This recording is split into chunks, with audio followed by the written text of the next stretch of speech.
Halo Sobat Profita, bertemu lagi di video Profita Institute.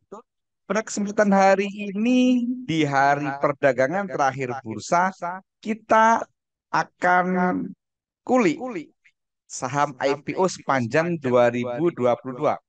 Kita kasih judul Raport Saham IPO sepanjang 2022, teman-teman. Yang pertama, data saham IPO sepanjang 2022 itu total ada 59 saham IPO, teman-teman.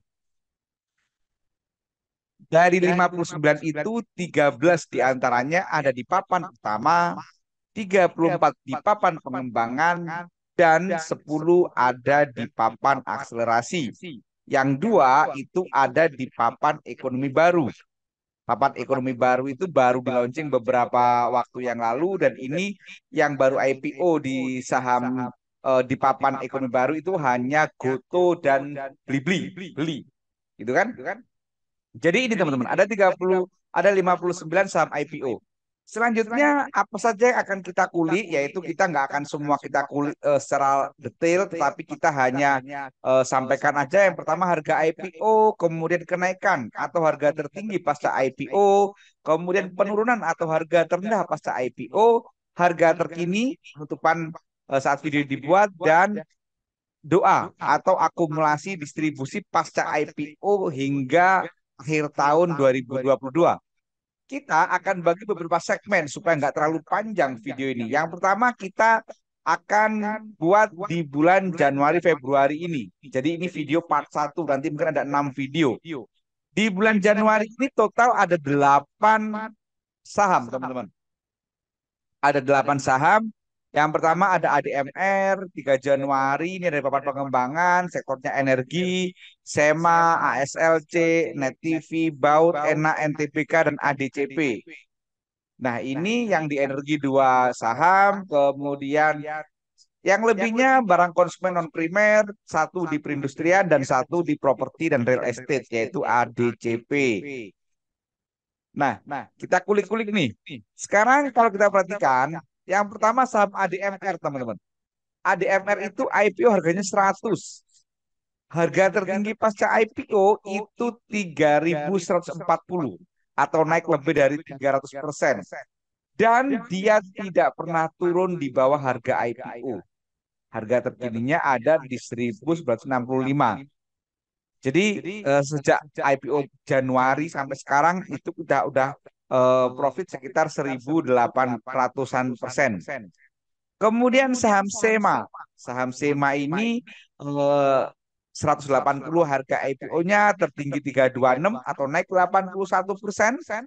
Harga terendahnya 110 atau minus 38 dibandingkan harga IPO. Dan harga terkini juga minus, yaitu di 146. Kemudian ASLC ada di 256, harga IPO-nya naiknya 350, harga terendahnya 118 atau minus 53, dan sekarang harganya di 123 atau tetap di bawah harga IPO. Kemudian ada Net TV, harga IPO-nya 196, tertingginya di 830 atau naik 300-an%. Kemudian dia juga tidak pernah turun di bawah harga IPO. Setelah IPO harga terkini di 218. Kemudian Baut ini harganya 100, kemudian harga tertingginya sampai 304, dan sekarang harganya tidur di 50.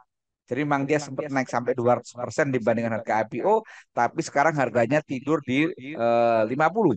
Kemudian ada ENA, gitu kan. Ini harga IPO-nya 850, sempat naik 170% ke 2.300-an.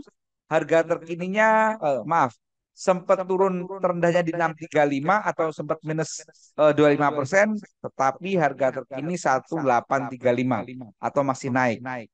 Kemudian NTBK 165 sempat naik 65%, harga terkininya tidur di Rp50. ADCP 130, dia tidak pernah naik pasca IPO. Kan nih, nggak pernah naik nih. Harga terendahnya 66 dan ini minus 49%. Nanti teman-teman bisa mulai kulik-kulik nih. Saham-saham yang setelah IPO nyungsep atau tidur, itu siapa underwriter-nya. siapa tokoh di balik apa namanya IP-nya ini. Nah, itu teman-teman. Jadi dari data ini kita akan belajar nanti. Jadi kalau ke depan ada IPO yang underwriternya perusahaan X, kemudian si konsultannya X gitu kan. Ya ini jangan diikutin gitu kan. Nah, ini manfaat dari kita ngulik-ngulik seperti ini teman-teman. Kemudian kalau kita perhatikan juga si distribusi, jadi ADMR ini sejak IPO sampai hari ini distribusi teman-teman. Baik apa namanya all-nya maupun asingnya, dan ini wajar karena dia udah naik ribuan persen gitu kan. Jadi wajar udah naik ribuan persen, bener udah jualan gitu kan. Kemudian SEMA itu all-nya akumulasi, maaf, all-nya distribusi, asingnya akumulasi. Kemudian ada ASLC, ini meskipun harganya turun, dia dua-duanya akumulasi. Net TV, asingnya akumulasi, all-nya distribusi, harganya naik. Baut, nah ini distribusi gede-gedean. Nanti kita cek lagi teman-teman. Kemudian asingnya akumulasi, gitu kan? Meskipun harganya turun di 50.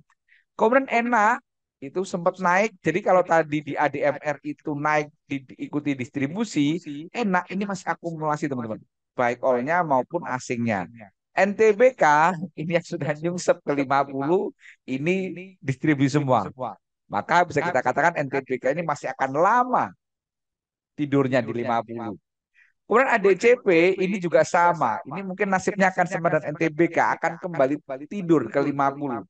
Karena all-nya juga distribusi, aslinya pun distribusi. Nah ini teman-teman IPO sepanjang Januari Februari.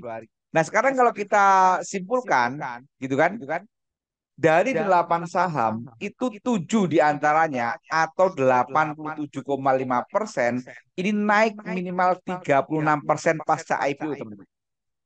Jadi kalau kita ngomongin seperti ini ya sudah merem aja gitu kan. Merem aja ikut IPO jual di harga 36%. Ini kalau kita ngomongin untuk kedepannya. Tapi ini dari Januari Februari, nanti belum kita cek dari Maret sampai Desember teman-teman. Kemudian satu saham itu langsung turun pasca IPO. Tadi ADCP. Kemudian 5 saham itu saat ini posisinya ada di bawah harga IPO. Kemudian 2% atau 2 saham diantaranya atau 25% saham tidak pernah turun di bawah harga IPO. Jadi kalau kita ikut IPO pasti untung. Itu ada 25 saham sepanjang Januari Februari. Kemudian dari ngomongin doanya itu 25% akumulasi dan sebagian besar atau 75% diantaranya distribusi. Nah, jadi ini data teman-teman yang bisa kita kulik, datanya udah ada tadi, nanti teman-teman bisa lihat lagi di apa namanya di chartnya masing-masing. Jadi ternyata kalau kita ngomongin Januari Februari, jadi kita ikut IPO itu pasti untung minimal 36% dari 7 saham diantaranya, gitu, sebagian besar. Itu minimal 36%. Bahkan tadi ADCP sampai ADMR maaf sampai 3.000% lebih. Inilah teman-teman rapot saham IPO sepanjang Januari Februari 2022. Nanti kita akan kulik lagi di Maret dan April. Nanti kita simpulkan semuanya by data. Oke, demikian. Terima kasih. Apabila kurang berkenan, mohon maaf. Apabila ada masukan, kritik, saran, teman-teman silakan tulis di kolom komentar. Nanti akan kita terima masukannya. Oke, demikian. Semoga bermanfaat. Terima kasih. Wassalam.